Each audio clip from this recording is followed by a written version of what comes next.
Good afternoon and welcome to Being You 365. My name is Sandra Troutman. I am your host. In today's discussion, we're going to have a conversation about ideas, the power of ideas. It takes courage to give voice to your ideas. You have to be willing to lose it all in some instances for the idea. The idea that I am worthy, the idea that I am enough, the idea that I matter speaks volumes to who you are, speaks volumes to where you see yourself. When you say that I matter, when you say that my presence is enough, that says that you're not limiting who you are to the outside world or what others think of you. It means that you have a clear declaration of who you are, what you are about, and what you stand for. We need those. We need people with clear-minded, intentional thoughts and confidence. Otherwise, the world will break you. Your lack of acceptance by the world has a tendency of making you feel small, making you feel less than. And you have to be able to break those chains and say, I am bigger than this. God has made me better than this. The world will not shrink me down because it doesn't agree with my thoughts. Ideas are powerful. Too often we become distracted by worrying about what other people think about our ideas. We overanalyze. The ownership of your ideas are yours. You don't need anyone else to validate them. And it starts with you identifying what matters. What matters most to you? When you have a great idea, what matters most? The fact that you have the idea or the pursuit of having others validate the idea? Where you spend your time will determine whether you are a success or not. If you continue to run after others, seeking their approval, seeking their buy-in, you will never take the time to figure out your own self, buying into your own ideas. And that's why I say sometimes you have to keep your ideas in a secret place until you mature them, until you nurture them to a place where you feel comfortable bringing them out in public. To master being present to yourself. Master the idea that you are relevant. Master the idea that you are enough. In one of my earlier podcasts, I mentioned the thought of practice being you. This is the same concept in terms of practice being present. When you wake up in the morning, tell yourself that you are enough. Look in the mirror and say, I am worth everything that God has bestowed on me. Practice saying yes to yourself. Too often we say no. We don't make the time for ourselves. We don't make the time to grow. Practice making the time for yourself. Live in the moment. Live in that moment. Right now, it's about you. 2020 has shown that we need to self-care. Living your best life starts with acknowledging what is true and letting go of the false, the fallacy, the fantasy. Your ideas, your creativity, your presence is in the now. You are relevant now. You are made for now. Not for tomorrow, but now. When you harness the power of your ideas, the powers of your worth, you will become more positive around others. You have to be comfortable to fail as well as to succeed. Ideas are powerful, but ideas also have consequences. If your ideas are to help and to grow and to have positive impact, those will have positive consequences. If your ideas are to hurt, to belittle, or to destroy, those ideas and actions will have consequences. You would not fail if you try. Even if the idea is not successful, you are not a failure. The idea didn't work. You did not fail. And we have to learn to separate the two. Our ideas from the person, the author. Everyone has ideas, and not every idea is an award-winning idea.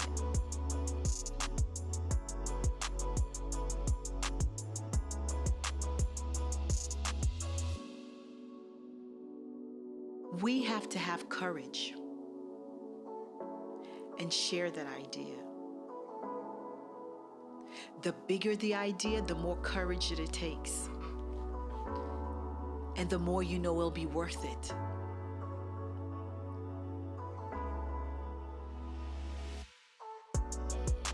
All ideas begin as a small seed. And as the idea takes hold, it becomes bigger and bigger in your life. And it causes you to want to act and put action behind those thoughts. But if you choose to share your idea, make sure you share with people who will help you fertilize the idea into something beautiful and help you grow. You don't want to share your ideas with naysayers, with haters, people who don't want to see you succeed, who just want to hang around and watch you fail. You know who they are in your lives. They're the ones who look at your post, never comment, never like.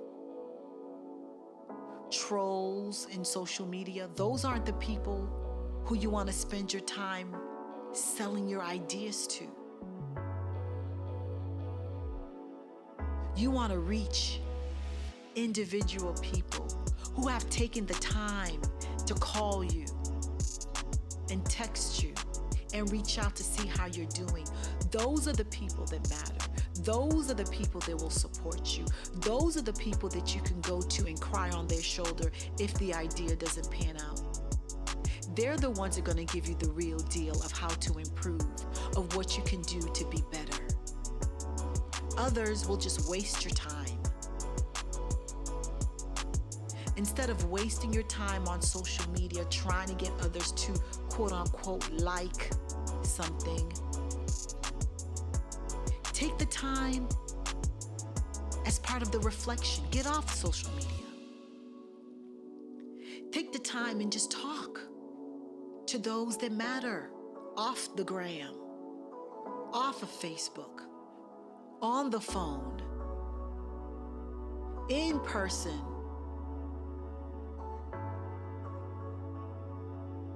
Make meaningful relationships, meaningful connections with people that will help you. Those are the people that will help your ideas grow. They will give you additional insight, avenues to look at. They may even build on your ideas and make it better. But you have to craft out who those people are. Remember my P's, your purpose, the people, the process, the product. Identify the people. And through the process of sharing and disclosure and being vulnerable, those people will help you develop the product. As humans, we want to share. We yearn for that social connection with others, and that's normal. But we have to be careful. Not everyone that you share with has your best interest.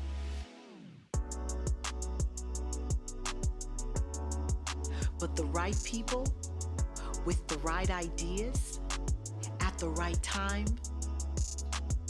that's magical. The right time is the moment that you decide.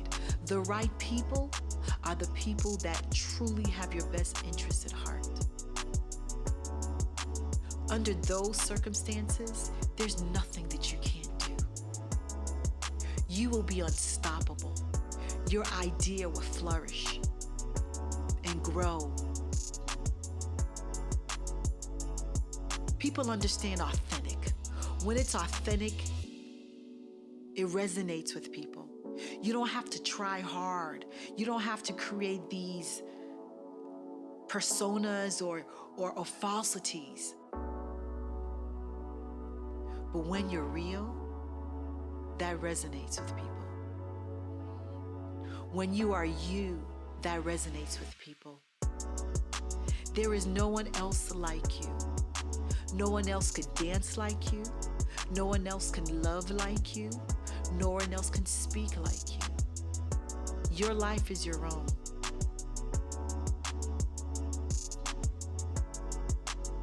Helping the next generation means helping this generation now. We need ideas. We need storytellers. We need authors. But we need readers as well. All ideas matter. We need to grow a generation of young people who are not afraid to think and to have ideas. Young people should not be limited to our perceptions of what they can do. Young people should have the ability to think broadly. What can I do? What do I want to do? As a mom, I always tell my kids, I want you to be smarter than me. I want you to think bigger than me. Because I understand my limitations. But young people have no limitations. They're a blank canvas, like we were. Except society started putting imprints on us, and we started to believe it. But young people don't have to do that. We can teach them to see beyond these social constructs, see beyond race, see beyond gender, see beyond your socioeconomic class. Just because you live in a hood doesn't mean you'll stay in the hood. There's certain things about where we live that none of us like. But it's not to say that that is a determining factor of where you'll be for the rest of your life. I, as a mom, as a businesswoman, my goal is to continue to think of ideas, to change the world, to bring joy, to satisfy a need. And I try to show my kids that it is good to think. It is good to verbalize your ideas. We need you to be thinkers. We need you to be vocal. Don't let anyone tell you that that's a stupid idea. All ideas matter. Go through the vetting process. Vet the idea. Make sure that it makes sense for you. Make sure that you have support. Helping the next generation of leaders depends on our ability to motivate young people to have ideas. And in doing so, they need to see the power of ideas in our lives. We, as adults, need to show them that we're following through with our ideas, whatever they are. Again, lots of people have ideas. And then lots of people do nothing, absolutely nothing with their ideas. But we don't have to be like them. Our challenge is to take that idea, cultivate it, and give it life. Pray on it, but give it life.